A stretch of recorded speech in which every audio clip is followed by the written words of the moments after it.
Black magic, black ones, mathematics, black funds, black's classic, black's fun.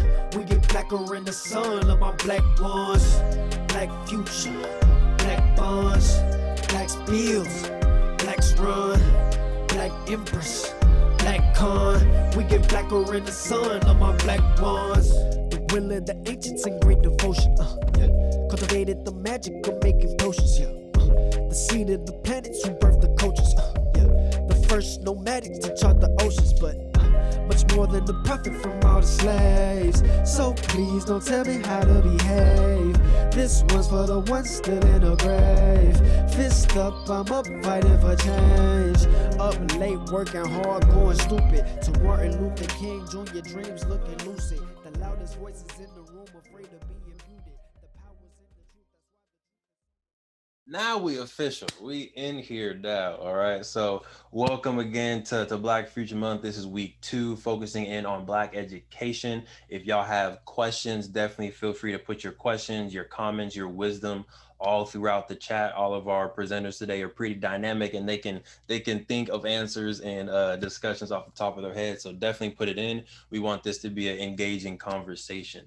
And with that being said, go ahead and put where you're from. All right, what's the city, what's the state you are representing today? Whether you're here live or you're watching on the replay, go ahead and put in the chat or the comments where you are from. So again, one more time, my name is Devon Truvel, Director of Community and Curriculum Development for IMI, and it's a pleasure to be here with y'all today. So a quick little just overview of Black Future Month in case this is your first time being in one of our events. This is an intentional month of collaborative programming to envision a positive and prosperous Black future. So in no way, shape, or form are we trying to, replace the amazing legacy of Carter G. Woodson and Black History Month. This is a supplement because you can't get too much Black excellence, right? There can never be an overload of Black history, of Black legacy, and Black brilliance. And we just wanted to have it a secondary month of the year where we can have that dedicated kind of energy towards excellence and melanated brilliance. Let me see. We got Illinois in the house. Okay. LA in the building. 2 for LA. Tallahassee. We got Florida in the building. New York's in here. Love it. Love it. Thank y'all for joining. Thank y'all for joining. And hopefully we can talk a little bit about the specific maybe struggles of education or values in education in different places, because we got almost every region here. So hopefully we get some good diverse perspectives. But overview of Black Future Month, week 1, we talked about Black health, because y'all know health is wealth, and we cannot have a Black future if we are not healthy and not taking care of our body, minds, and spirits. Week 2, we're in here right now talking about Black education. Next week, which falls on Juneteenth, we'll be focusing on Black wealth. That will be led by Star Melanson from Oakland, California, the founder of She Building Her. She'll be talking about financial wealth, literacy, and really empowering our folks. And then we go end it nice and light, right? Talking about Black love, whether it's in a formal relationship or even just friendships, how you love your siblings, and also how you love yourself. On Mondays, we have our social media challenges. On Tuesday, we try to support Black businesses that have to do with the theme of the week. On Wednesdays, we have Wise Words, sponsored by FYB, Fire Your Boss. We got Josiah Greer here leading that Wise Word Wednesdays. Much love, King. On Thursdays, we got Squad Activities. June 24th, we're going to do a live paint and sip for our adults. But before then, we had game nights, movie nights, all of that good stuff. And then every single Friday for our game makers, we're trying to support the Black game making community. So we have our family game nights promoting Black made games, but just the coming together of the family unit in general. So again, this is powered by IMI, Institute of Melanated Innovation. You can get more information about Black Future Month at junebfm.com. If you're not registered for the full conference, the full month of events, you can register there. Also some frequently asked questions. And then if you want to learn more about IMI, you can go to imifoundation.com. We have free courses, some paid courses, and good stuff like that. But without further ado, the main event. what y'all came. I'm sorry, like it's the next Mayweather fight, but main event, Black Education Roundtable.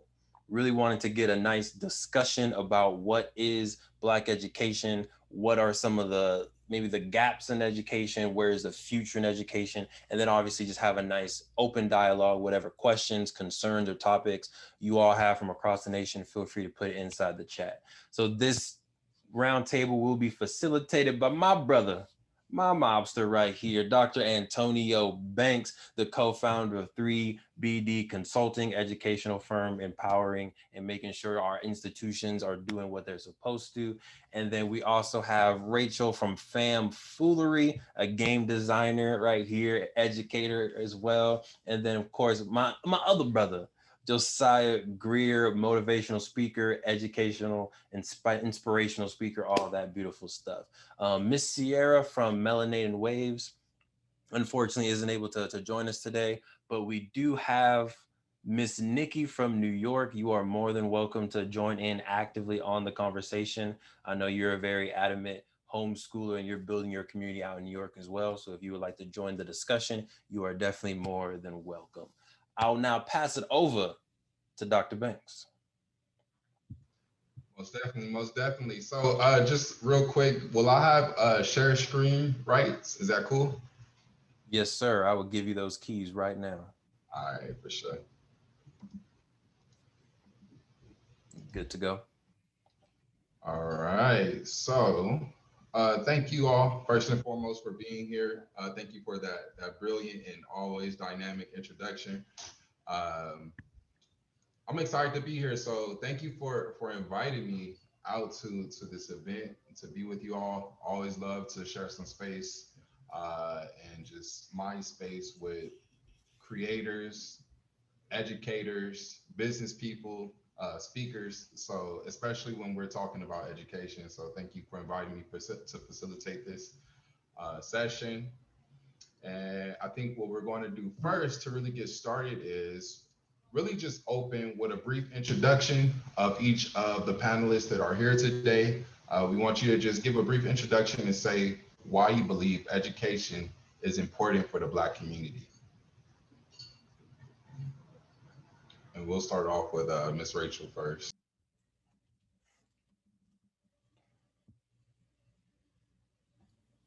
Right. Sorry about that pause. My mouse was moving slow as I was moving to the unmute button. But good afternoon, evening, no, depending on where you all are at. Before I say anything else, I just want to thank IMI just for creating this month, creating this space and inviting me to sit alongside these two brothers here who are doing so much amazing work in the community. And so in short, like Dr. Banks said, I am Rachel Gregoire, co-founder of Foolery Inc. You can hear my 2-year-old in the background who does not care when I'm when I'm in class and when I'm in events like this. It sounds like she's giving my co-founder, my husband, the flux down there. So let's all send him some good vibes in the moment. But my husband and I, we are the creators of we're the founders of Foolery, where we do three main things: cultivate, convene, and celebrate culture. And one of the main ways we do that is through a game that we have created that's called Trap Wars, the Urban Game Night Experience. It's a name that word guessing game where all the words in the game are for the culture, whatever that means to you. It might be about our hair, our food, entertainment. But for us, yes, it's about fun, games, and laughter, but for us, it's bigger than that. We want to do the same thing that IMI does: create spaces like this where we can get together, where we can talk about the things that really matter, create meaningful moments, and even have some of the tough conversations. And if I had to say what I believe to be the most important thing for the Black community when it comes or why education is so important in the Black community is just because we may not realize it, but basically everything that we do is driven by a belief. That belief doesn't have to be true. And all too often, I think in the Black community, some of our actions are driven by lies that we're socialized to believe about ourselves. And so if for no other reason, I just think, I know I, for one, am always empowered by learning the truth about myself, about my ancestors, about what they were able to achieve against, unbelievable odds. And I just think that if more people knew really the complexities and the depth behind it, that they would too feel empowered to operate in excellence.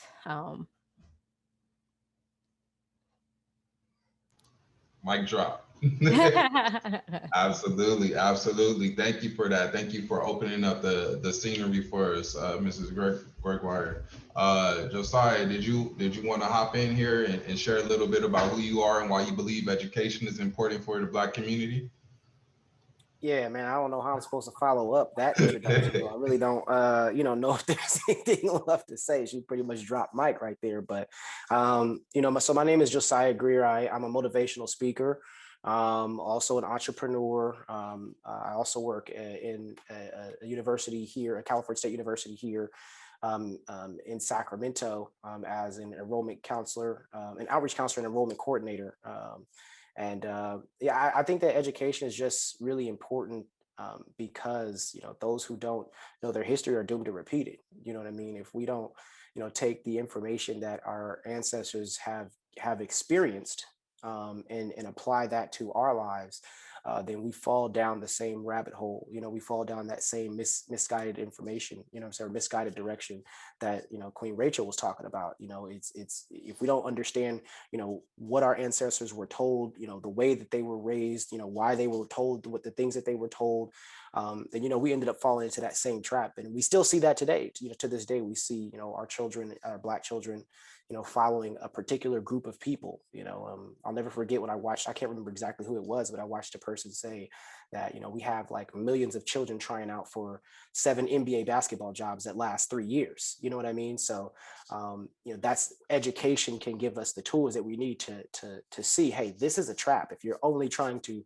we're raising all these millions of kids to become basketball players or become entertainers as a whole, then we have to also learn and see if we can create a different way. And that's just because we've been socialized to believe that this is the only way for Black people to be successful. In reality, there's Black entrepreneurs, there's Black real estate agents, there's Black marketers, there's Black communication people.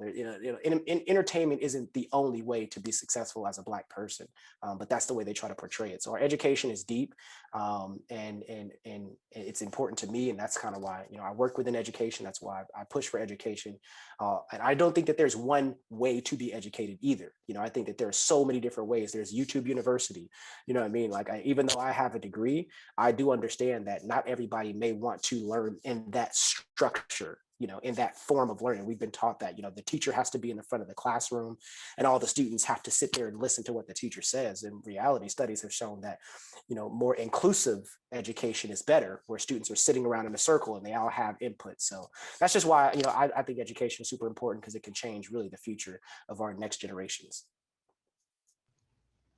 Beautifully said. Beautifully said. You said you were scared to come around behind that, bro. You did that just fine. Perfect, man. I think that you really hit on something that I hope we can continue to explore as we get deeper into this conversation around the different forms of education, right? I think sometimes we might think about formal education, right? But there's so many different ways that we can acquire education and different types of education that need to be acquired by our community in order to move forward outside of, public schooling and what they teach in their curriculum. Miss Nikea, did you want to contribute to this conversation? Hi guys, I'm Nikia, but I go by Nikki. I might just listen today. I'll be honest. I'm hearing amazing things. This is like probably the first time I've been a part of Black education as a discussion. I know it's mind blowing. So I might just listen today.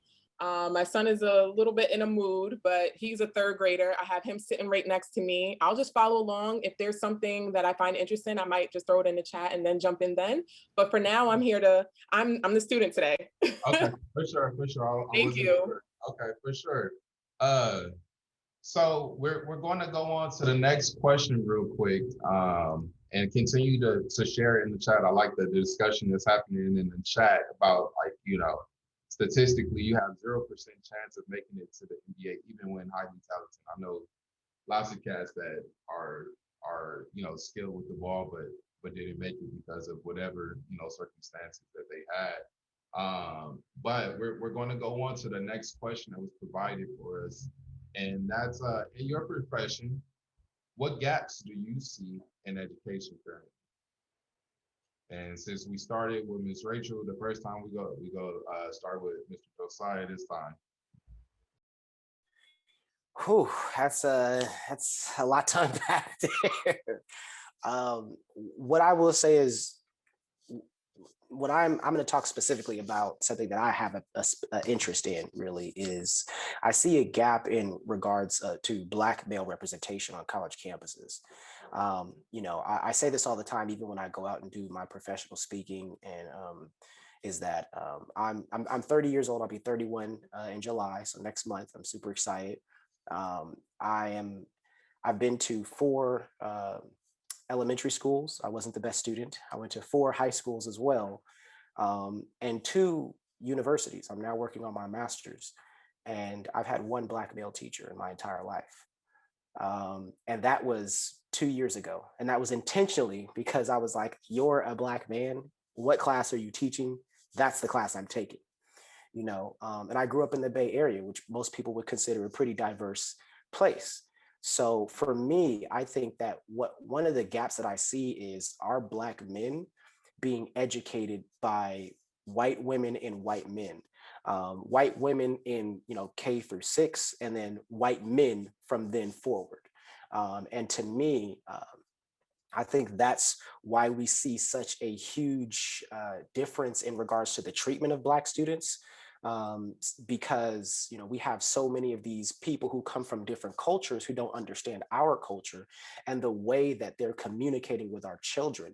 We are Black, and because everything that we've been through, not even just that, because of who we are, the way that we communicate is in our DNA, it's in our emotions, right? Like, we're not just gonna say something, but we're gonna make sure you feel it. You know what I mean? Like, you can even when we listen to music, you know what I'm saying? Like, the way that we choose to dance, you can feel that. And so when a person who doesn't come from that culture and wasn't raised in that type of environment chooses to educate, they get defensive because they're like, well, you're talking to me differently, right? I don't like the way you're talking to me. And so there was a report that came out back in 2018 in Sacramento, and they showed that our Black students were suspended almost 7 times more than our white students. And most of those suspensions were specifically from what's called willful defiance. What is willful defiance? That means that a teacher says, go sit down, and a student says, no, you're suspended. Get out of my classroom. I'm going to write you a suspension. And so because of that, because they're not familiar with how we operate, whereas to me, if I seen a kid and I say, hey, go sit down, they'd be like, no. I'd be like, for real, you're not going to sit down? That's how you feel?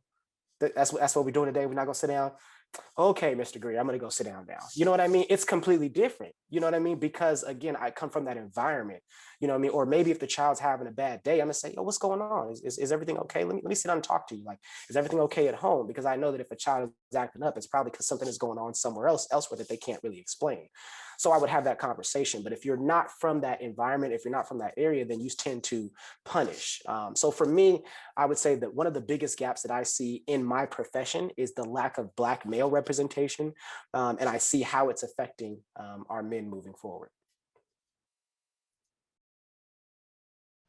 Beautifully said. Beautifully said. I feel like I'm gonna have to get in here as the moderator. I want to share some things too, but I want to yield the floor to Ms. Rachel first to see if she had anything she wanted to share so far as gaps in education that she currently sees. I do, and I love conversation. So hopefully it's okay if I go off script and just even respond to what my brother Josiah said. Side note, happy almost birthday to you. But I just have to comment on what he just said first because it's so real. Prior to launching Foolery, I didn't mention earlier, but I have, over 10 years of experience in the higher education space, both on the admin side. I still teach as well. And to his point, I think in these 10 plus years, I think I maybe have two. I know two other brothers who are faculty members. And, in what you said, it just matters. That matters so much because most people who are not being intentional about advancing their intercultural competency, they're operating from a vision of polarization and minimization, meaning that they're looking at cultures other than their own from not only a biased but a much more harsh lens, and an unbalanced harshness that they're looking at cultures different from their own, and then an unbalanced glorification, of their own, and even the well-meaning folks who are in that minimization mindset of saying, well, brother Josiah, when I see you, I don't even see you as a black man. Well, they don't realize that's what they probably say about their students. Well, I can't be biased because I don't even see my black students as black students. Well, that's a problem because they are black, so you don't see them at all. And so his point was just so powerful. I had to yes and on that, and if I added another gap that I see in the education space, I would say it is hard to just choose one, but I'm going to say a focus on analytical thinking. And what I mean by that is my students, they care more about making sure they walk away with an A than really making sure that they are walking away with new knowledge, advanced knowledge that they can practically apply into their career. And I think that just matters because life doesn't operate like a calculator where you just type in, it's not always 1+1 = 2. Sometimes you gotta you have to think outside the box.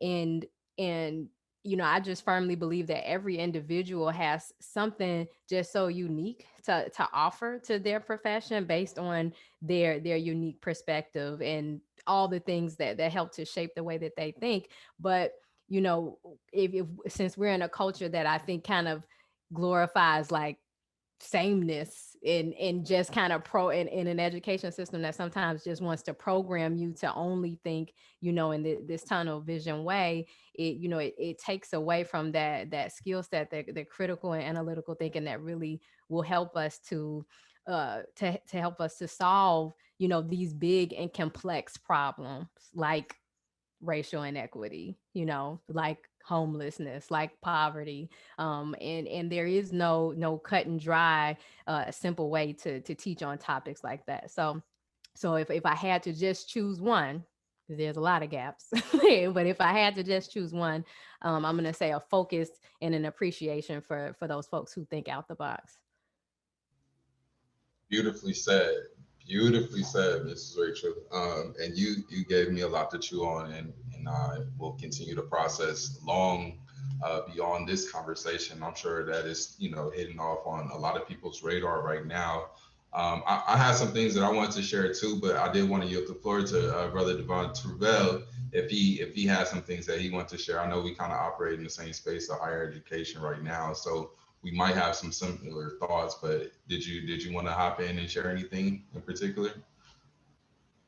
I'm happy to hop in. I won't take up too much space, but my main thing, and I see the young king on here watching. How you doing, young king? Nakia said, how you doing? But my main thing is that finances, right? And to Rachel's point, I think we're not, the people who think outside the box aren't as valued as the people who do what the system tells you to do, check the boxes, do what's on the list, get the A. Those are, no disrespect to anyone on here, including myself, those are like the worker minds, right? When we think of the Ford system, the assembly line, if you can get an A, if you can do all the things on the checkbox, you're going to fit perfectly into this American system. But the people who are thinking outside the box, that's your people who are creating Apple. That's your Jeff Bezos. That's your LeBron James. That's your Oprah Winfrey's. That's your Tyler Perry's. The people who might not get the best grade, right? But their answer was completely different and gave you a different perspective. Those are the people that are going to be the entrepreneurs and solve the problems that we're still living in today. But we don't cultivate that. So completely agreed with what Miss Rachel was saying. But also the other side of it, I didn't learn about like startup capital, venture capital, what's an accurate budget, how do I build credit, how do I invest in real estate. None of that stuff was taught to me at all, K through 12, and only a little bit in college. And those are classes that you need to like, purposefully sign up for. In my opinion, America, we're a capitalist society, we're built on money, yet we never teach the people in our system about money, right? So that for me is the major gap is teaching people about finances, whether it's starting your own business or just the basics on budgeting, credit building, and how to build wealth in America. Beautifully said, bro. Beautifully said. I'm going to move on to the next one, but I did want to share just a little bit about one of the biggest gaps that I think is doing damage to specifically Black students that have to go through the K-12 education system. In addition to what Brother Josiah was talking about, the lack of representation by Black males and Black educators in general, right? Is the lack of representation in the curriculum, right? And so, oftentimes in other cultures, there's some type of supplemental education is happening so that they know what's, part of their culture outside of what's being taught in classes. And, just due to intentional deconstruction of our communities, unfortunately, we don't have that in mass quantities right now.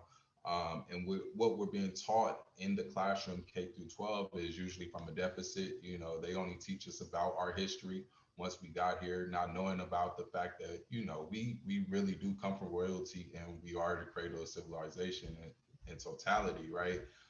But our students, understanding and knowledge base around who they are and where they come from is oftentimes limited, right? You do have some special instances where their parents were able to do that due diligence and go back and get that knowledge and be able to impart it on them. But for a large part of their formal education, we're being taught about these white titans of America that built America and things like that. And that does something to you, if you go through 12 years of that, you'll be programmed in a way that you're not even cognizant of, right? Into the indoctrination of white supremacy. And so I think that that is a gap that unfortunately I do not see being fulfilled by the K-12 system ever. And that's going to be, critical to us as a Black community to really step in outside of the box and, fill in those gaps for our students. But we'll wrap more about that in a little bit. I'm gonna go to the next slide. And that question is how, and this is a big one, how has education changed from when you were a child to the education of today? And Ms. Rachel, we'll start with you on this one. Well, similar to you, Dr. Banks, I'm also, so I mentioned that I teach. And so the two classes that I teach at the higher education level, at the graduate level, I teach intercultural management. And then the second class I teach is called Multicultural in the Urban Landscape, which higher education love these long titles that on the surface don't mean much, but we basically talk about social injustice in Chicago and how we are all contributors to it in various different ways. Now, I started off by sharing that because when I was a child, I don't think there were professors who had jobs teaching on these topics. At least if there were, there weren't many at all. And so I think that prior to the session starting, Dr. Banks was telling me that he just came from, having a conversation about getting fatigued in the space of talking about diversity, equity, and inclusion, racial injustice. And I think that the change that I would say that I'm seeing that is a good one is that the conversation is happening.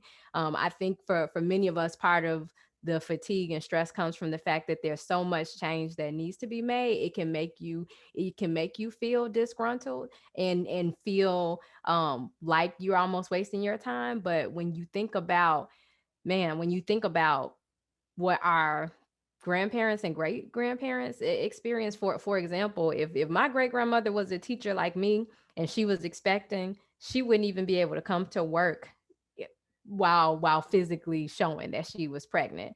And you know, and you know, for women, or you were viewed as a rebel, you know, if you did things like cut your hair. And so yeah, I'm giving all that to say that I do think that there is change that's happening in the positive direction. And you know, do I hope that in the future, because this is Black Future Month, and so in the future, do I hope that change happens at a much faster pace than it has from now? Absolutely. But I think one change that I'm excited to see is that there are more people who are just even exposed to the conversation around racial inequity, who otherwise may have lived their whole life oblivious historically.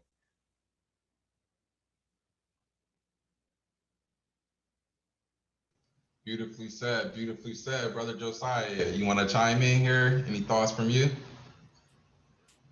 Yeah, I think that for me, one thing that I think has changed so much is technology being is so much involved in the way that people are educated. You know, growing up, you know, I grew up when it was the blackboard or the chalkboards, you know what I'm saying? And then they got the blackboards where you can like erase with marker and you ain't got to leave all that chalk in there, no dust in the classroom. And you know, or they used to roll in the monitors that you can watch a TV show. You know, you can watch you had to roll in the monitors with the VCR with the long cable. You know, I mean, and now, you know, all these smart rooms now and all classes have TVs in them and things like that. So I just think technology and also just what education looks like. You know what I'm saying?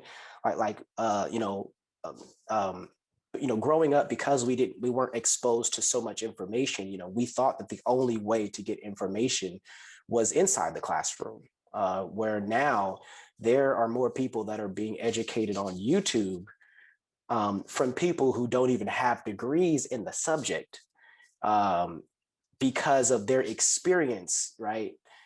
Which is, people have said experience is the best teacher, right?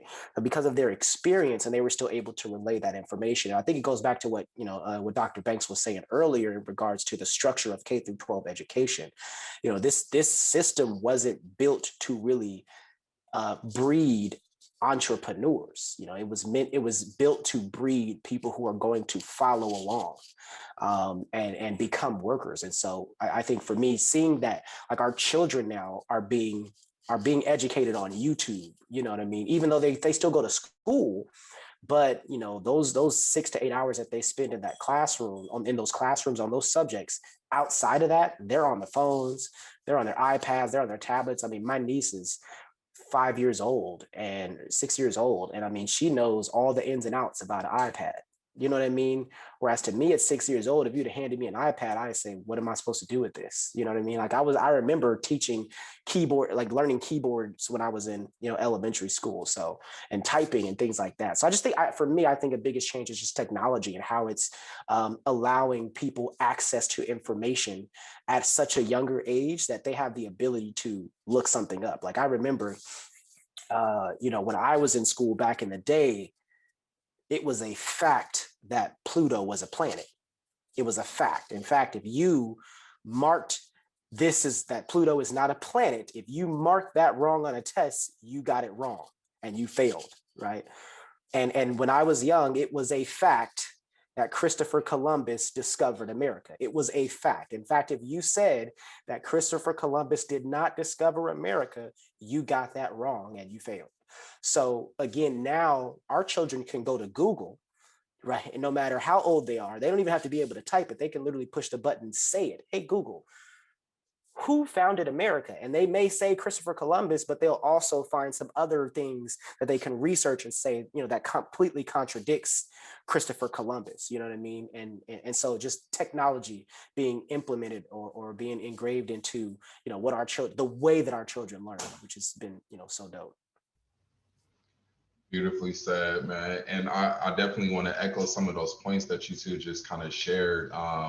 One being about kind of like that more intentional focus on the diversity, equity, and inclusion efforts of, divisions of education, whether that be in the K-12 or higher ed space. I think that there needs to be, some additional focus on actually carrying it out, like the execution versus the lip service, right? But the fact that at least it's in the conversation more generally these days is, a flag of progress, right? And then the impact of technology on educational like acquisition, I think is key. Josiah, what you were just talking about, man. I was just on a call with a lot of young Black cats, probably like around 18 to 23. And the way that they were thinking about, collective economics, how to venture off into entrepreneurialism, getting back to our culture and things like that, they all attributed that to things that they were able to get from technology, right? Whether it be YouTube or the TikTok or whatever the case may be, Instagram, an ability to connect with people from across the world via, a phone, that is something that wasn't available to us, right? And the way that technology evolves at such a rapid race, or at such a rapid pace I'm just excited about the possibilities for education in the future, right? You're talking about Google. When the internet first dropped, it used to be Ask Jeeves. I don't know if any of y'all remember Ask Jeeves, right? But the way that it's evolved, even from then, that was 20 years ago, right? So just to think about it, and then the way that they're able to adopt it, right? So I think they talk about the fact that we are digital adoptees, right? So we understand technology from a certain degree and able to kind of function with it. And then there's digital pioneers, right? So like that generation that's right behind us, they have a little bit more advanced understanding and workability with the technology. But now we're dealing with digital natives, right? They coming out, the 2-year-olds who know how to work the iPad better than their parents, and the way, if you couple that with the amount of information that's out there, I think that we're heading in a beautiful space. So thank you both for your insights on that. I'm gonna go to the next question, and this is an interesting one. Brother Josiah, let's start with you since we went with Miss Rachel the first time. How do you feel about homeschooling? I think that's kind of complex because I think it depends on the environment of the home. I am 100% for homeschooling if it's a stable environment and the parents are capable to teach their children some of the necessities that they will need, like reading, like writing, like arithmetic, like entrepreneurship, like credit, all these things. If they're capable of teaching their children that, I would absolutely encourage the child to do the parents to do homeschooling over public schooling or just going. Yes, but I also understand that the socialization that comes with the socialization skills, the social skills that come with going to a school and seeing so many different people from various backgrounds and how important that is. Because again, if you just keep that child at home, they'll think that everything that they do is the right and only way. So I can see how it can be kind of, a little bit contradicting. So that's why, again, I'm for it if the parents are willing and capable and are great parents. But that may not be the story for everybody given their situation. And so I do think that there still is some importance to have a public education, to be able to have children socialize and see people from different backgrounds and different cultures and understand that, the way that they do things isn't the only way. And it may not be the best way, and so the changes that come with that are very key as well, too. I mean, I think one of the best things that I ever did was, go to a school, a university that was outside of where I was from. That was nothing like what I was raised like, you know what I mean? It showed me so much about the different options that people have, the different experiences that people have. I grew up in an era where, everything was baggy. You know what I'm saying? We had baggy jeans, we had baggy shirts, baggy jerseys. You know what I'm saying? I'm glad the braids are back. You know what I'm saying? I'm able to, get my hair twisted up. So that's lovely. But, and I remember when I was, in high school, I was like, man, you'll never see me rocking no tight clothes, boy. That's out. You know what I'm saying? Until I got to college and, my roommate was from South Central LA. You know what I'm saying? And he was like, nah, man, that's how we do it out here. And we jerk. You know what I'm saying? And so, you know what I'm saying? And I had to be like, oh, snaps. That's what y'all do. They was jerking and hitting a Dougie. And I'm like, all right, so maybe this way ain't always the best way. Cause the way that I thought was how we do it.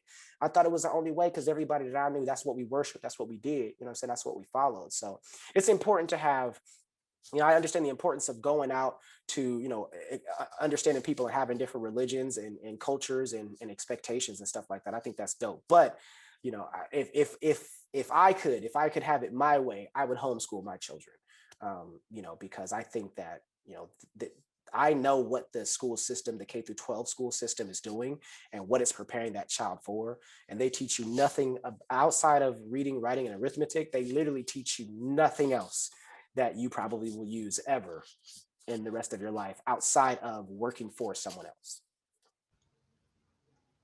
Bars. All bars, man. We're gonna come back around to this, but I did want to yield the floor to Miss Rachel if she had something that she wanted to share about homeschooling. Yeah, yeah. You know what? Just I think I have to give context about what I view to be the value of formal education, public education, which is maybe public and private education, should I say, which might be a little bit unconventional. I don't really see, the degree or the I guess the education, what you learn as the primary benefit of going to college, if we're talking about college, or high school diploma if you're talking about high school. Because too, I'm trying to remember if that was Dr. Banks or Josiah earlier that talked about nowadays, you can learn a lot of stuff via YouTube that you can learn in college. But I think and the reason for that is we all know a lot of people who have a degree, an advanced degree, multiple advanced degrees, and still are unemployed or underemployed and not where they want to be. So but I do think that one of the primary benefits of public and private education is the networking. It's the connections that you make. Yes, the exposure to other cultures. And so I think that so coming from my lens, my perspective of homeschooling is that you the and I'm not against homeschooling, but I do think that it's more than even just the parents. I would yes and to what Josiah said, it's more than just the parents having the intellect in a safe environment at home, but that the parents even challenge their children, that they make the learning very practical, that they're involving communities. And nowadays there are homeschool communities, and so you can be a part of a network where they can connect and have those social experiences with other youth. I wrote down when Josiah said that if somebody goes to homeschool, they could walk away from that experience feeling like everything is right about who they are, and about like that's the only way to go. But at the same time, you can walk away from a public or private school as education, especially our people can walk away from that experience and feeling like everything about you is wrong. And so I think either way, whatever your lifestyle and your spouse's lifestyle, affords you the time and the ability to be able to do, the important thing is that the community that you create for your child, that you're a part of it. So even if your child goes to a public or private institution, that you are heavily involved, that you're monitoring what they're learning, because nowadays public and private school, they don't just stop with the arithmetic and the that with arithmetic, science, and all this, they're really embedding values that might not align with yours into your children. And like Devon said, they're not teaching them about finances and building credit and how to build wealth. They're teaching you how to work, how to be a good worker, and how to work for someone else. So I think in a perfect world, if I thought I could establish the network in the community, and this is so timely because I think of like I mentioned earlier, my daughter is 2, and I feel literally on the fence about what to do because I want her to have the resources and the comfort in engaging with cultures and people different from her own. But I know for a fact that our education system is not going to provide her the education that I want her to have. So I think it's a tightrope walk, and whatever you do, you got to keep those factors in mind, that no matter homeschool or not, you gotta be committed to being involved 100% of the way. Beautifully said. Beautifully said. I'm going to bring in Miss Nikki. She says she has something that she might want to chime in here, so I'm going to yield the floor to her as a homeschooling mom. Yeah. Yeah, I appreciate that. I took down a lot of notes because I think that what each of you have contributed thus far about, the idea of homeschooling is spot on. And this is just my first year homeschooling, but I know that when I was coming into developing my own curriculum, right? Because that's the freedom we're afforded when we choose to homeschool. I think in the midst of 2020, when everything felt so overwhelming as a Black woman, a mother, 2 Black children, there was no doubt in my mind that I needed to step up more than what I already had been, because I was also one of those involved parents in the public school systems. And he still was, I don't even like to use the word victimized, but in the 1st grade, he was 6 years old.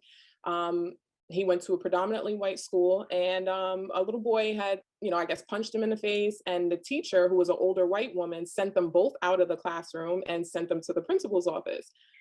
I could tell in my son's mannerism when I picked him up, his head was down. He's like, I just want to leave. And I said to the teacher, I said, is everything okay? And, oh, they had an issue earlier today, but it's no big deal. She never called me when she sent my son out the office. No one ever called me from the principal's office. My son endured something so traumatizing, and subconsciously it told him no matter what, he's always going to be in trouble. He's always going to be the blame because he didn't do anything wrong in this situation. And she said that, and I had to push for a meeting with the superintendent. I had to push to make sure that we looked into her background to see if this was a continuous thing that she's been doing, or it was a lot of unnecessary stress. I'm working, my background is in project management. I wanted to trust that my son would have the quality education I was always after. And I don't think that when you make the decision to homeschool, I don't think that you do this by thinking someone else can give your child the quality education that you're after. When you make the decision to homeschool, you're literally saying he's going to get the quality because I'm going to provide it to him. And so you make a plan. And a lot of homeschooling families, what I'm finding, we're building our network the way that public schools have built the network. So we're not really relying on what happens with public schools, whether they get it together or not. We're literally saying we're taking this group and we're going to make sure they're good regardless. So I find it very interesting because one of the things that I do is business consult work.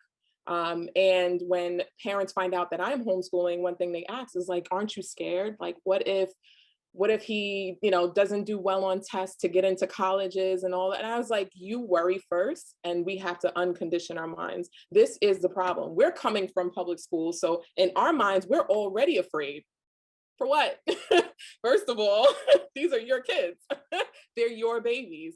We have to gain that ownership back, because when we don't think that we are the best educators for our children, then we're giving that ownership away. Now we're saying others, so it is, it's what we will make it. And a lot of the homeschooling families have plans. So in our village, right, my daughter is 2 years old, or she's 5 years old, and she's always like, are we home yet? Are we in the village yet? She knows when we get home, and she loves considering herself to be a part of a village, and that's what we do. So the social skills is there. Like, they get together with anybody, whether they're inside or outside of the homeschool network, but they realize that they are fortunate. They realize that they have freedom. They realize that they are different because of that. And I think that's the goal. So when I heard the brother say, there may be a little bit of a concern with them thinking that their way is the right way, I personally feel like Black students don't ever have that privilege. That's a privilege I want them to have. I want them to get out in the world and think that their way is that way. That's how it's supposed to be, because they don't have that. Never. It's always, and it's so deep. The subconsciousness is so deep, and our psyche is played on so heavily in so many different, just going to the grocery store. Let me tell you, we sat on a lawn at a park that was, the whole city was predominantly white. It was in Millbrook. And my son was laying on my lap, and we were grounding. And so I'm teaching them, close your eyes. What do you smell? What do you feel? Like, do you feel the grass? Is it soft? Is it rough? We're doing this whole exercise, and like 4 white women just like walk across between us intentionally. So my son said, aren't you going to say something? I said, that's intimidation tactics. They are bothered. They are bothered that we're enjoying ourselves and not asking for permission. And this is what they need to know. So yes, when my son comes into the world, he's gonna feel like his way is right. And that's the point. He's gonna dominate everything. He's going to take over, and he's going to build his network. He's gonna build his team. That's what we want, me personally as a Black mom, because it's scary out there. Once you guys have kids and they start growing up and they start experiencing the stuff that we experience, again, because of the access to information nowadays, we can make a meme and laugh about it, right? We knew when a teacher was being racist to us, and we kind of share like, remember that principal who always said this, and we laugh naturally, our culture, we know how to laugh at our pain, but I don't want that for my kids. I want them to have a very serious nature to them, where they know that you will be taken advantage of if you don't see everything across the board. And so I'll just end with just saying that homeschooling is so much more than trying to mimic traditional schools. It's so much more than, it's actually more unschooling than it is homeschooling. And that's a whole other, I don't even know what to call it. It is a whole other aspect, because most people transitioning from public schools, they transition into homeschooling, and it's unprogramming ourselves. And then we get to another chapter, which is unschooling. And it's freedom. It is freedom. And I think our children deserve it. So we should definitely continue to have conversations like this, but just prepare for this growing network, this growing community of homeschooling families. And there's a lot of topics to discuss. So here's my tidbit. Thank you. No, thank you. And Miss Nikki said she didn't come to teach today. She dropped some bars on us. Thank you for that, Miss Nikki. Lots of powerful information shared across the panel with that, and different perspectives and viewpoints, but all added to the conversation in valuable ways. I think that you all hit on some great things, right? And one of the common threads is, regardless of if your kids go through homeschooling or through public education, private education, charter education, there has to be a more intentional and deliberate involvement of the student, of the parents, or the guardians, or the family, or the Black community that cares about that student. If we're going to see some true change in that, in that educational trajectory for our students. And they talked about in the chat, I see the chat is popping. They said, not to worry about test scores anymore, because colleges are dropping exam scores. And I think what Miss Nikki said was something that's really powerful that I'm thinking about is, wanting to impart that Black privilege into our students, right? Because oftentimes we go through these K-12 systems that do a lot of that indoctrination that we talked about earlier, and subconsciously we're made to feel less than, without even knowing. So having the ability to kind of take ownership and control over your students' educational experience is a powerful thing if you have the resources and ability to do so. So thank you for sharing, everybody. We're going to go on to the next question here. And this one that, you know, I personally had some change in thought personally around this, but curious to hear from the panelists. Is college still a requirement for success today? And then we can go with Josiah first. What's your thoughts? Is it a requirement? Absolutely not. Absolutely not. Can it be helpful is the question. Can it be useful? And I think yes. And kind of like, you know, I think Queen Rachel and I think Queen Nikki was talking about this earlier, you know, before. It's because of the networking. The people that I've met, like when I talk about that journey that I took to go, you know, to a university that was away from where I'm from, the reason I was able to change so much is because of the people that I met, and these the kinds of things that I learned just from the daily conversations that I had with those people, and the friendships that I've developed. That's why I think that college can be another useful tool for that. Like, for instance, you know, working at a college, you know, I know someone who's an entrepreneur, so I know I can contact that person about some entrepreneurial questions. I know someone who, you know, who wants to be a dentist, so when it's dentistry time, I can talk to that person. I know someone who, you know, wants to, you know, they're going to school to become a doctor, so this could be my doctor, you know what I mean? And so the networking, I think, is one of the most important things that students get from college, where a lot of people think it's the degree that pushed them and elevated them. No, even going as far back as to like some of the reasons that I'm in the positions that I am in, it's not just because I have a bachelor's degree. It's not just because I went to school and got a piece of paper, but it's because of the things that I did, the leadership skills that I was able to develop, the team working skills that I was able to develop, the networking skills that I was able to develop, and just the professionalism, understanding how to navigate through a predominantly white institution as a Black man and still be, you know, still be you. You know what I mean? Because a lot of times we dilute who we are to make other people feel comfortable, so that way they don't feel threatened by us. But, you know, for me to still be able to say, hey, I'm a Black man with a nose ring, with my hair twisted, I rock J's every single day, but I'm still educated and I can still do the same things that you're doing. You know what I'm saying? So because I went to college, and was able to do that on that campus where, you know, there wasn't that many Black people, I know that I can survive in America, which is predominantly white, in corporate America, which is predominantly white, and there's very few Black people that are being successful. So for me, I think the networking was there, but it absolutely is not a requirement. And we've seen this countless and countless times for successful white Americans. And for successful Black Americans. Unfortunately, they try to only keep it towards entertainment. You know, they try to say, well, you know, only you got to be LeBron James, or you got to be a Jay-Z, or you got to be, you know, somebody that's in entertainment to be successful without college. But that's just not true. There's so many other entrepreneurs. There's so many other people who, you know, got into real estate that had no degree, you know, whatsoever, you know, and now they're millionaires.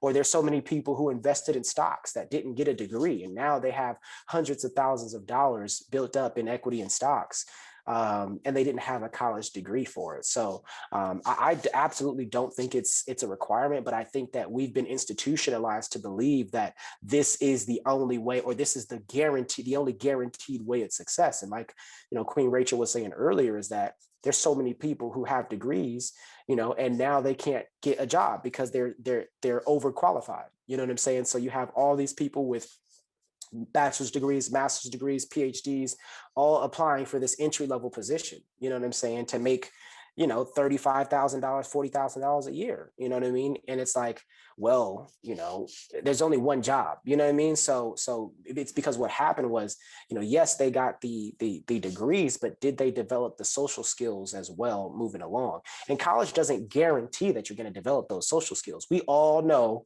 those people who went to college and they just like they were in high school, they're just an older version of it. You know what I'm saying? So they're just an older version of it. So it's not a requirement. No, you know, there's YouTube, there's Instagram, there's, you know, you can learn off Netflix, you know what I'm saying? You can learn off, you know, Hulu, you know what I mean? And take that information.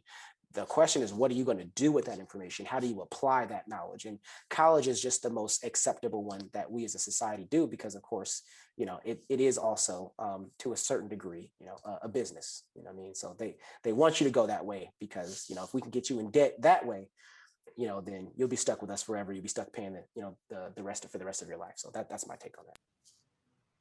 Beautiful gems, and I resonate with almost everything that you said there. Ms. Rachel, did you want to share a little bit of your insight on this? Is college still a requirement for success today? Yeah. You know, Josiah made a lot of powerful points, and I think from my perspective, the answer to the question is a little gray, right? It depends. You know, because even the way the question is framed, like, is it still a requirement? You know, some could argue that it's never been a requirement because some of the most wealthy people, the most successful people, don't necessarily have college degrees. And again, we talked multiple times about how, you know, for a lot of us, if you just pick up a book, you know, follow some powerful influencers on YouTube, you can really gain a lot of information. But that depends on your field, right? I'm an educator and a game creator. I'm not a surgeon. And I'm not going to a surgeon who who doesn't have a certain number of hours of both education and experience under their belt. So I think it matters how specialized and technical the work that you're doing is, that matters in terms of if you need a college degree or at least some kind of, you know, formal certified training. But where many of our people are investing their time in business degrees and communications degrees, and Lord have mercy, people like me who did a psychology undergrad degree and knew that I wasn't going to go on and be a psychiatrist to prescribe medicine and that kind of thing. No. And in fact, sometimes pursuing degrees like that are the detriment to some of our Black success, because all of our money is sold up in these expensive degrees where when you do the math, the amount that you spend on your degree, the return is not even there for what you have for the earning potential that you have. So if I had to say something, if something is a requirement, it's not college, it's having a plan.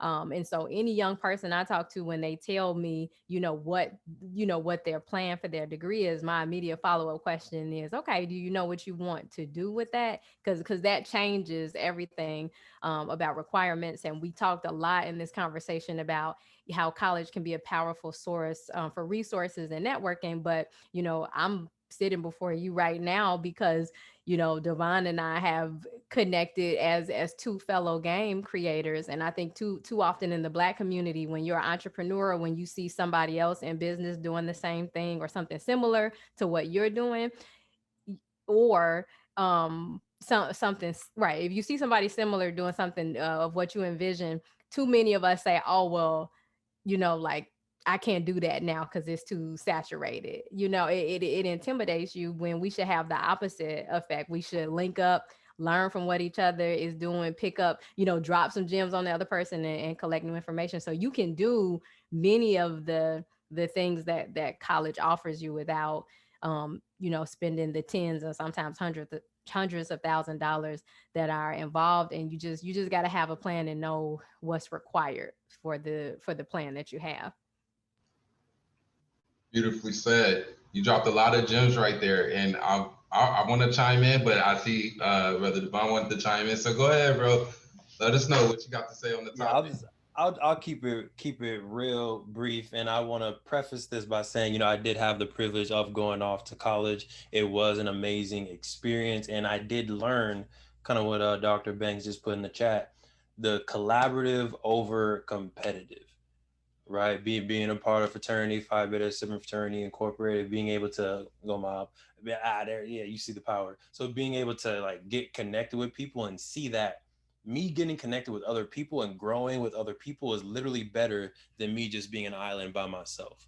And I've tried to take that same mindset into business, although it hasn't always, worked out accordingly because not everyone has that honorable mindset. But I try to still like, games me, Rachel, Dion, Maquiba, like we got a whole tribe of game makers, and we could have easily been like, oh no, I make a black game, you make a black game. There's no way we can support each other because all the customers need to buy Black Wall Street, all the customers need to buy Trap Wars. It's like no, families have like 10 games, right? They can play different games for different things. So let's pull it together and amplify all of our brands at the same time. So I love what you said, Rachel, and what Dr. Banks said in the chat. But two more quick follow-ups is one, I feel like sometimes students see college, and even myself personally when I was going to college, students see college as a social kind of experience, right? I want to go to college. I want to live in the dorms. I want to party. They see it as this next level of being an adult, of being social, not necessarily as a tool to get to my future. And when they get there, this isn't all students. Maybe this is just how I was acting, immature as a kid. But when they get there, they don't have that plan that Rachel was talking about. They don't have the, okay, I'm going to take this class, I'm gonna connect with this professor, then I'm gonna go to this resource center that will help me build my business, then I'm gonna go do this internship my sophomore year, I'm gonna connect, do research here. That isn't necessarily outlined as well as students, and that's the power, I think, of Emoja, what Banks does, what we do at UCLA, and getting mentorship to help you actually map out what your strategic plan is going to be and how this particular major at this particular college with this particular set of resources is going to get you to your future. Number two is, what is success? Right? Like, is success just getting a job? Is success starting your own business? Is success being able to buy a house by the time you graduate from college? Is success, like, what is that definition of success for you? Not saying that college is the only way to get to it, but when you enter it, you should have that intentionality behind, okay, by the end of my 4 years, or five if you did like me and you had a good time and it took you a minute, at the hey, I don't at the end of my 4 or 5 years, what do I want my life to actually look like as a result from these student loans, as a result from some of these long nights, doing these 2 a.m., 3 a.m. study sessions. So those are just my quick two things on education. Definitely have a plan and be strategic and intentional about the college and the resources that you choose to use, but also just have some type of general mindset of what success is to you with or without college. Beautifully said, man. And I want to pull back into the conversation some of the things that were shared earlier and why it's critical. If people decide to go that college route, why it's so critical to have representation of the Black community there. And this is going to tie in a question from who shared this, Sinclair Walker too, right? Um, if there's more of us there who really care about our community, we can grab a hold of them when they first come in to make sure that, hey, I see you here. I want you to be here. I want you to be successful in your experience here. But we need to chart out a plan for you. Okay, you want to go into the STEM field? There are, lots of different opportunities and lots of different organizations that want to see increased representation of us in the STEM field. The Black STEM majors that have made it into those fields, they want to see more of us there, right? So we have to be kind of like that connective tissue for our Black students, right? And so it's possible to get higher representation of us in those respective fields. It's possible for us to be successful in attaining whatever success looks like for them and going through higher education, but it all goes back to that representation piece, people that care about our Black community, right? Once they get there. But also sometimes it's about having that tough conversation of, is what does success look like for you? Is it really just about getting a job where you can bring in 60, 70 so that you can support your family? okay, we don't need to waste time on you getting this degree that might not even be applicable when you get out, when there's different opportunities, when we can get you into a trade for the, for the short term so that you can get, into that career. And then if you want to pursue that traditional route, we can circle back around to that, right? But again, this is all about having representation at these institutions if our students decide to go to them. Um, and then again, I think it all goes back around to that question that you posed, right? What is success? Um, yeah, dope conversation, y'all. We're gonna go to the next question that was provided by IMI real quick. The next question is, if you could make one change to the educational experience of the Black community, what would it be? And we're going to start off with Miss Rachel on this one.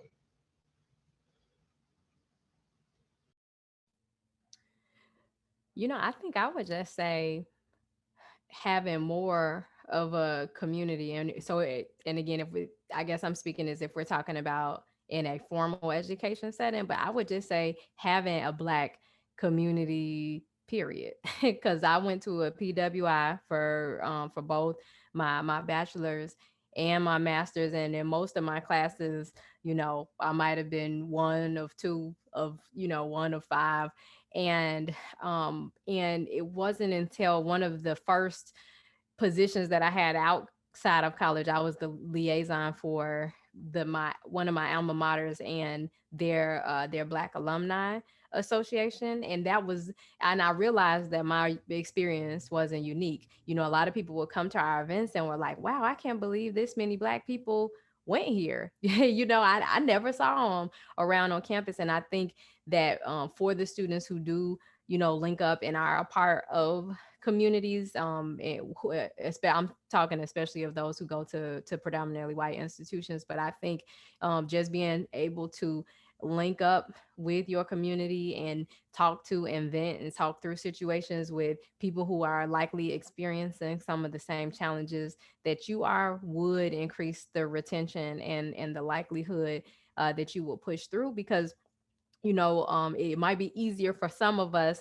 than others, but I like to think that I'm not too far removed from my years in college. And the truth is, when you're in college, most students aren't thinking about as deeply as we are in this conversation. They just trying to have a good time. They don't want to do anything that's quote unquote boring. They want to be accepted and feel community among their friends. And so I'll even connect this to Sinclair's comment about some of the challenges that we see with Black and also female representation in the STEM degree programs. I think part of that is because you really got to be, an individual to stick through that, because we're socialized in so many ways not to pursue those career paths, and they're not easy. And when things get tough, if a lot of your peers aren't following a similar path, I think you're just less likely to push through it. And I think as adults, we have the tendency to kind of stick our nose up and say like, well, they just need to be independent and, push past, their peers and what they're doing. But when most of us look back and see how we operated back then, a lot of us were driven by, what the people within our arms reached, the closest 4 to 5 people, what they were doing. And so to circle it all back to the answer to that question, if I could make one change, it would be finding a truly effective ways of creating community among Black students in the college setting, because there are sometimes there's resources and groups, but really finding effective ways to draw the students in, it can be a challenge for some of us. So the intentional establishment of Black community on those campuses will yield way more effective results for our students. Community is big. I think that's Ms. Deidre. Okay. Yes, it is. It's huge. It's huge. We're a communal people by nature, and we thrive off of that collaborative nature. And I think I couldn't have said it any better, Miss Rachel. Thank you for sharing that insight. Mr. Josiah, do you want to hop in here? Any thoughts? Any suggestions? Yeah, I think for me, I'm big on representation. You know what I mean? And I don't mean just at the HBCUs. but I mean representation at every university. And I wish there was more of us, you know what I mean? And not just more of us as students, but more of us as faculty, more of us as staff, more of us as administration. Because, Queen Nikki was talking about earlier with her child, you know what I mean? What I strongly believe that wouldn't have happened if they had more Black, teachers, you know what I mean? People who have dealt more with Black children, who know, because, there's been times where I've stopped little kids that I didn't even know from fighting. You know what I mean? I'm like, hey, y'all, nah, that's not cool. Hey, you go that way. Nah, you know what I'm saying? Like, hey, you know what I'm saying? And I'll talk to both of them in different ways. Hey, listen, don't you ever let nobody put their hands on you. And this person, hey, don't ever put your hands on nobody. You know what I mean? There's a different way to be able to approach it. So for me, I personally just wish there was more representation. I wish we had the luxury of walking into a classroom and knowing that all eyes aren't going to be on you. You know what I'm saying? Because, that you're one of two or one of three or one, you know what I mean? And feeling like whenever there's an issue about Black people, you're the delegate for all Black people, or you have to be the spokesperson for all Black people. So for me, I think that if there was just one thing I could change, it would be, having more representation. I wish that we had the luxury to have to choose between, do we want to go with the snotty nosed Black teacher, or do we want to go with the cool Black teacher, or do we want to go with the the terrible Black teacher? Do we want to go with no, I like this Black teacher because of the way he dresses. I want to be like, I wish we had that luxury, but we don't. And in reality, we just say, I want to go with the Black teacher. Where's the Black teacher at? I don't care what they teach. I need to be in that classroom. You know what I'm saying? And so for me, I think that we're seeing the effects of that, of not having so many options and not having options. I think our children are seeing the effects of it. Our children are saying, listen, I've been suspended from school since I was a kid, starting at, first grade, you know what I mean, or fifth grade or second grade. And every year I've been suspended or getting in trouble. This is not a place where I'm welcomed. But I see every time I look at entertainment, every time I look at a movie, Michael B. Jordan, or every time I look at, music, you got, Jay-Z and Lil Wayne and all these other people and Lil Boosie or whoever. Every time I look at, a television show or whatever it is that regards to entertainment, basketball, football, they're accepted there. In fact, they're expected to be there. It's not just they're accepted, they're expected to be there, and they're expected to be great. Whereas in education, they're just expected to show up and deal with whatever happens to them. So for me, I'm big on representation, and because I feel like, there were certain things that I was, that I missed out on because I didn't have those opportunities to talk to a Black male teacher and explain to them why I feel like I don't feel, like education is a place for me. I don't feel like a classroom is a place for me, because the way that I talk is not the way that most people in a classroom would deem appropriate. It's not the way that most people from a professional environment would deem appropriate. But I'm still in those meetings now, and I'm not changing the way I talk. I talk the same exact way. And what that let me know that what a teacher was trying to tell me was the right way 20 years ago was not the right way. It was your way. You know what I'm saying? And that's just not how I talk. It takes me back to, the lyrics, and I always quote this from Nipsey Hussle, where he says, "Know he a genius, but they can't. Know he a genius, but he can't save him because they know he a genius, but he can't say it because they left him no platform to explain it." You know what I'm saying? Like the things that I know, I knew it before I got my degree, but I just didn't know how to articulate that information to y'all because y'all don't know what it's like to be me. You know what I'm saying? Like I already knew about socialization as a child. So if I would have had people who look like me, who understand where I come from, listen to that, they would have said, yo, this kid's a genius. This kid's thinking about sociology in the third grade. This kid's questioning, the power dynamic in the fourth grade. That's so dope. You know what I'm saying? As opposed to saying, no, sit down and shut up because I told you to write this piece of paper. I told you to write this essay, or I told you that that's what you need to do. So representation to me is the most, I probably have to talk too long, but representation is where I think it needs to be changed. Never need to apologize. Can you dropping bars, man? And I want to, kind of continue that notion of representation, right? And not that tokenization, right? But like authentic representation of who we are, and the need to have, black men and women from all walks of life in that space, right? And not just one that fits your mold that you're comfortable with, as the Eurocentric standard that you're comfortable with, right? Because oftentimes that's something that I run into when I'm talking to students is they might have that one, black faculty or administrator, but they don't really rock with them, you know what I'm saying? And we need more people who can identify with these students and talk their language, you know what I'm saying? And have may not have come from the exact same background, but at least have that willingness to sit down and listen to them. Because oftentimes our students aren't listened to, right? If you actually listen to them, they'll tell you what's going on. They'll tell you how they need to be taught. They'll tell you, but they get silenced so much. Like you said, when you think about a first or second grader, black student, often lively, want to engage, want to experience everything. And by the time they get to, the 10th grade, 11th grade, they usually in the back of the class, silent, don't want to talk because they've been indoctrinated to not be acknowledged for who they are and how they show up in the classroom.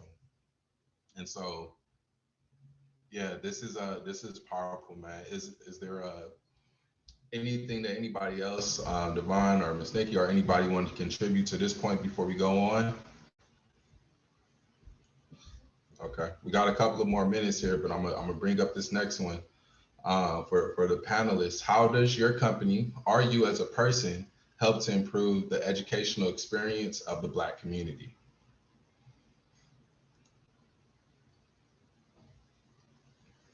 All right, and then I'm gonna let Miss Rachel, if you want to take that one from the top.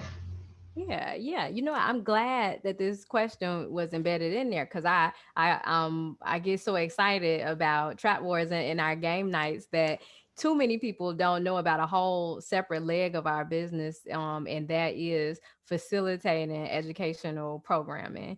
And so we partner with educational institutions, with community, with community partners, and we host educational experiences on topics related to diversity, equity, and inclusion, and mental health and wellness, and even Black history. And I'll share this, something that was mind blowing to me that I learned earlier this year. But did you all know that suicide is the second leading killer of young Black people ages 10 to 24?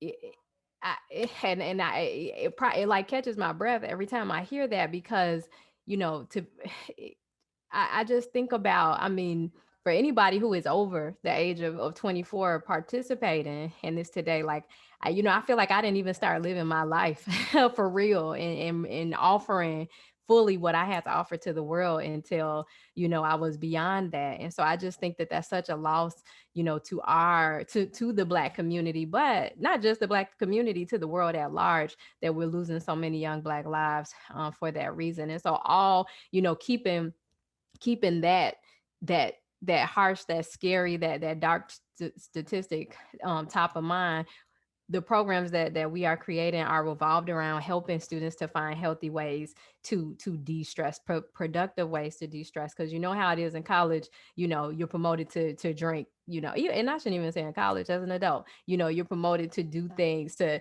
eat comfort foods and drink, to de-stress, or all of these other things. But creating spaces where people can just vent, have real conversation, to play a game, do something, just to build community, to help them and pushing past that.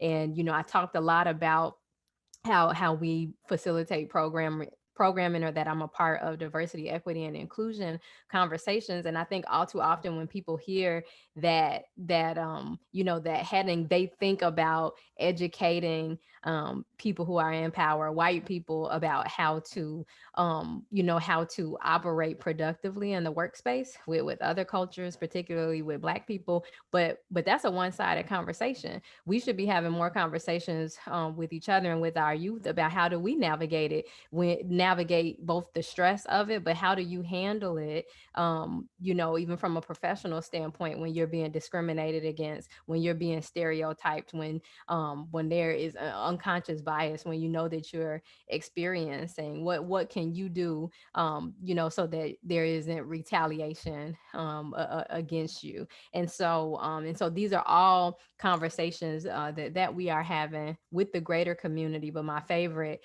conversations are, with the Black community, with the young Black community, with Black student unions, and Black student groups, so that they can start getting this information early on and not have to learn from experience like so many of us had to. Beautiful. And Ms. Rachel, do you have some websites or links that you can drop in the chat so that the audience can get more further in tune with what you do for your businesses? Absolutely. I'm putting our company website in the chat right now. And I'll just put basically you can find us at Foolery on everything, Facebook, Instagram, and you can even reach out to me directly. Full disclosure, we are in the middle of a rebrand because when I participate on panels like this, the follow-up conversation is like, you mentioned in the event that you guys do this and this, and I didn't see it on your site. And I'm like, I know, we're working on it. uh, and so everything that we do, on the education front, is not completely listed on the site, but if you reach out to me, I do have a packet, so to speak, that I can send out to you that highlights what we do and topics that we are prepared to discuss. Most definitely, most definitely. Thank you, Ms. Rachel. Mr. Josiah, do you want to share a little bit about what you do, either with your company or as an individual, to improve the educational experience of the Black community? Yeah, so I think for me as an individual, I'll start there first, and I can talk about what we do as a group with my group here of folks. But as an individual, for me, I'm advocating in the spaces that Black people are not in. And I think that that's very, very important, because there are people who are making decisions about our population who aren't from our population. They don't understand our population. And it's important to advocate on behalf of us, because if we don't, then we put our whole next generation in jeopardy, in the hands of those who do not understand us, who do not know us. And so for me personally, there are times where I'm the only Black person, what I'm saying, in the room, that's asking questions that other people just don't consider. You know what I mean? For an example, working for a specific program, I was asking, when's the last time you all have been out to Stockton? Well, they don't really just, give us numbers like that. So we don't usually go to Stockton. I say, well, have you ever thought that the reason they don't send you people is because you don't go? Well, but the numbers aren't that high. Well, again, but if you look at the population of Stockton, California, it's mostly people like us. You know what I mean? So, or there's a high, amount of people like us. I mean, I don't want to say mostly, because I don't want to just generalize a whole city, but there's a high amount of us there. You know what I mean? And so again, these are questions that people wouldn't even ask, because they don't know, that. And it's like, well, hey, okay, the last time you did go there, did somebody who looked like them go, or was it you? You know what I'm saying? Well, of course they don't want to go. Of course they don't want to go join you, because they're saying that's not a place for me, or a space where I'm welcome. And I've done this for the past 12 years and been in spaces where I'm not welcome. I'm not going to do that for college. I'm not going to pay to do that. So for me, just being able to advocate in those rooms, and to give perspective. And again, for me, I tell them, I'm from a low income background. I grew up low income. I'm a first generation, college graduate. I have a huge family. You know what I mean? I have family members whose lives were taken from them. You know what I mean? Some siblings. And so I'm speaking from, I can't say that I'm speaking from the worst, but I got a pretty good idea of what it's like to come from the slums. You know what I'm saying? And so to be able to go from that and to be in these meetings, I know that there are children every single day whose lives are being changed because of the questions that I'm able to ask and the information I'm able to bring. So that's what I do. And then also what my group, what FYB, what we do is, we teach people, our name is Fire Your Boss. You know what I'm saying? We teach people at the end of the day, your own boss. You don't, you don't work for nobody. You can partner with people. You can collaborate with people, but you don't work for anybody. It's a lot easier to say, I make $20 an hour than it is to say, I sacrificed an hour of my life that I will never get back for $20.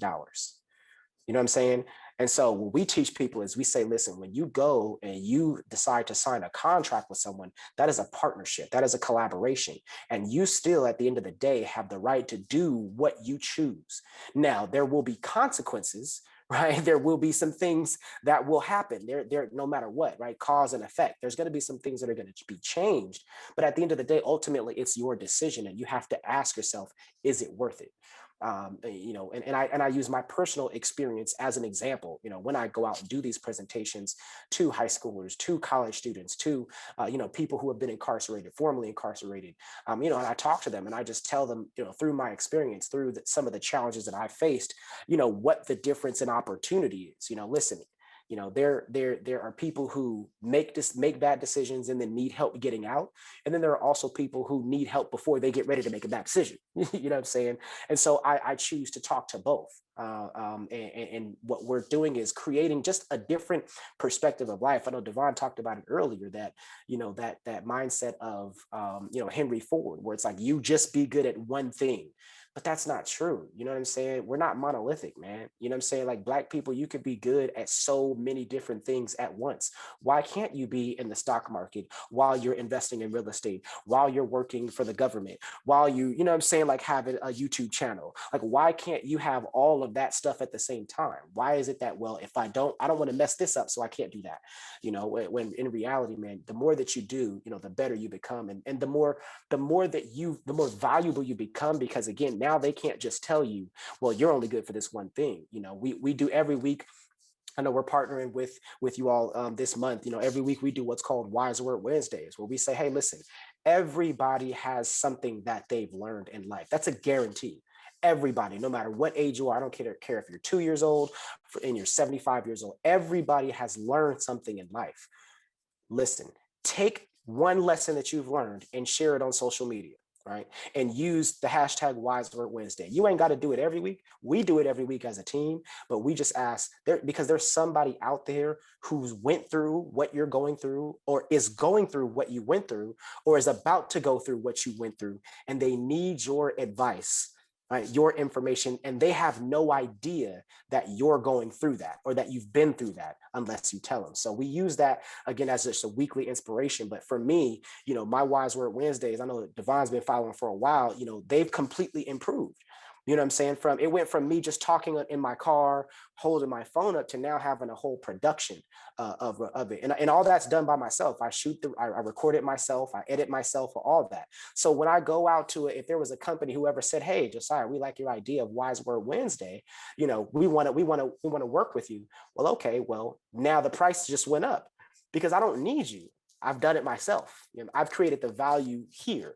So now, and that's because, again, I didn't just say, well, I only want to do speaking, so get on the camera and get off. So for me, I just encourage, what FYB does is we encourage people to be your own boss, to remember that you're the most important person to you. Nobody's going to fight for you like yourself. And so that's what we choose to focus on. Sorry, again, for talking for so long. Take your time, bro. Take your time. And is there a way that the folks can get in touch with you and your business ventures? You want to share that in the chat? Yeah, so I'll go ahead and put it in the chat. You can follow me on Instagram and Facebook at joespider_FYB, and I'll put it in the chat. And you can also follow our business pages, which is _Fire Your Boss on Instagram. We don't have a website yet, but we're working on it. You know what I mean? We're taking this thing step by step. But if you use the YouTube, the Instagram, and the Facebook, you're gonna get at me. You could DM me, and I'm gonna holler back at you. We're taking off. We started Wise Word Wednesdays back in 2017. We had no idea that other people would even do it. We had no idea. We were just like, hey, bro, let's just give some positivity out there once a week. You know what I mean? You could be as ratchet as you want to, Thursday through Sunday, Thursday through Tuesday. But just one day a week, just give some positive information, and it's just taken off, man. And I'm blessed. So I'll go ahead and type it in the chat for you as well. Most definitely, most definitely. And then how we want to wrap this up, Devon? You want to go first, or you want me to go? I would love for you to go that way. You know, you're not rushed. I can rush the ending real quick as a little wrap up, but I want to make sure you get to take your time and go through your amazing venture as well, Dr. Banks. Appreciate you facilitating as well. Did an amazing Uh, job. Not a problem, not a problem. Real quick, just as an individual and my full time and part time jobs, what I do is I work with. Sorry, y'all, I live in downtown Long Beach. It's kind of loud down here sometimes, but I work for the Moja Community Education Foundation in California, which is an organization that's really designed to help instill the historical value of our people into community college students. And the philosophy is that if we know the strength that we come from as a people, then we can more successfully navigate, higher education, whether it be in community college or at the four-year institution.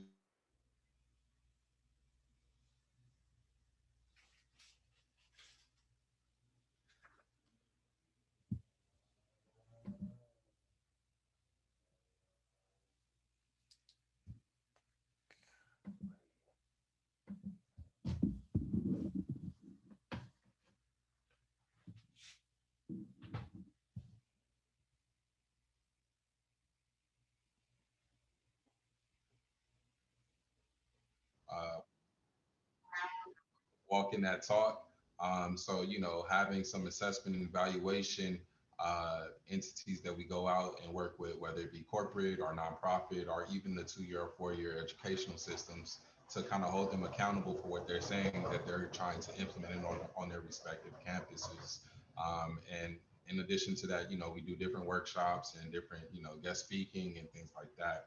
And so we can be reached at 3BD Consulting, and then I could be reached at Dr. Banks at 3bdconsulting.com, and I'll drop those in the chat. But if you ever want to connect and just talk about, the success of Black students in higher education in any way, shape, or form, I'm always around. So just hit me. Love it, love it. We can give the panelists, the facilitators, everybody a round of applause, some energy. That was love. So every week so far, we tried to keep it to an hour and a half. It hasn't worked so far because there's this there's this too much brilliance in there. The conversations keep going and it doesn't really feel natural, to cut people off and really stop it. There were a few other questions, we wanted to get to, but this was an amazing, I think, panel discussion. This is recorded and it will be on our IMI Foundation website, so we can go back, re-record it. You can send it to other folks that weren't able to be in this space.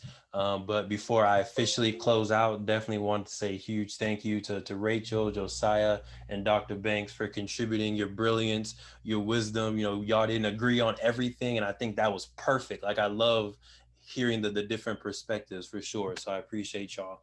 To everyone that was listening, thank y'all for tuning in and joining. And Miss Nikki, thank you for hopping in, for that one to represent, hold it down for the homeschooling community. So we're just gonna do a few slides to close us out, and then we can go about our amazing Saturdays. Ooh, there we go. So again, next week we're going to focus on Black wealth building, which we talked a little bit about as a gap in education today, whether it's a gap for our youth or a gap for some of our our grown folks out there. We definitely need to make sure everyone is learning. Yeah, shout out to the young queen on here as well. Everyone is out here learning about building wealth. So that's going to be led by Star Melanson from She Building Her. She's a financial strategist and consultant. She focuses on helping Black women create financial independence and investments, but a lot of her strategies can definitely be used for all of the community. And then we're going to end it with Black love, talking about the importance of loving ourselves, loving our loved ones, and of course, finding that loved one as well.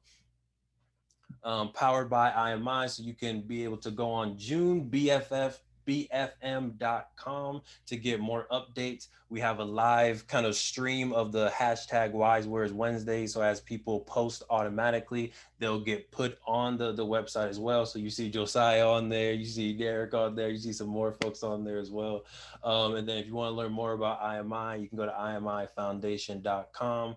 Free courses, paid courses, and these recordings will remain free for everyone indefinitely or until the internet breaks, whichever happens first. All right. All right. Well, that is it. Appreciate y'all. Thank you again. Stay healthy, stay wealthy, and I'll definitely be seeing some of y'all soon.